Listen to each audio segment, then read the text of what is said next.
Hello दोस्तों, आज हम बात करते हैं स्पाइन सर्जरी और इन्फेक्शन के बारे में।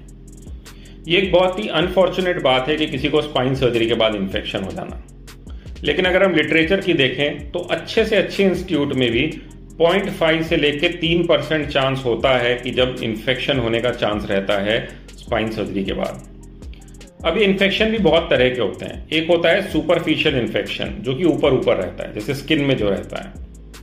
एक होता है डीप टिश्यू का, जैसे जो मसल्स में या मांसपेशियों में होता है। एक होता है जिसको हम ऑर्गन या स्पेस इन्फेक्शन कहते हैं, जो कि गहरा चला जाता है डिस्क तक या वर्टिब्रास तक, जिनको कि हम मणका भी कहते हैं। नॉर्मली अगर हम इंडिया की बात करें तो स्टेफाइलोकोकस ऑरियस नाम का एक बैक्टीरिया है जो कि सबसे कॉमन होता है इन्फेक्शंस करने में। इसके सिवा के कुछ और भी होते हैं, जैसे सूडोमोनास इन्फेक्शंस। अब हम बात करते हैं कि इन्फेक्शन होते क्यों हैं। इसके दो कारण होते हैं। एक होता है सर्जरी रिलेटेड फैक्टर्स, दूसरे होते हैं पेशेंट रिलेटेड फैक्टर्स। तो अगर हम पेशेंट रिलेटेड फैक्टर्स की बात करें तो जो पेशेंट्स मोटे होते हैं, जिनका वजन ज़्यादा होता है, उनमें इन्फेक्शन का चांस ज़्यादा होता है। इसी तरह जो पेशेंट्स डायबिटीज़ के होते हैं, उनमें भी इन्फेक्शन का चांस ज़्यादा होता है।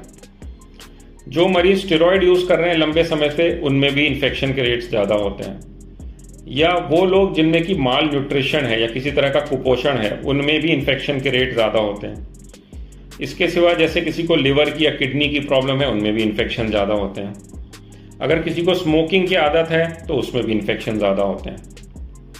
अगर हम सर्जरी रिलेटेड फैक्टर्स की बात करें तो वो ऑपरेशन जो लंबे चलते हैं उसमें इन्फेक्शन का रेट ज़्यादा होता है। या जिसमें ब्लड लॉस ज़्यादा हो, हमें ब्लड चढ़ाने की ज़रूरत पड़ी हो, वहाँ पर भी इन्फेक्शन के रेट ज़्यादा होते हैं।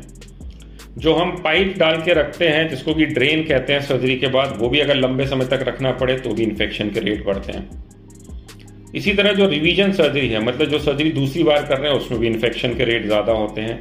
या अगर हम कोई लंबी सर्जरी कर रहे हैं, जिसे हम मल्टी लेवल सर्जरी कहते हैं, उसमें भी इन्फेक्शन के रेट ज़्यादा होते हैं।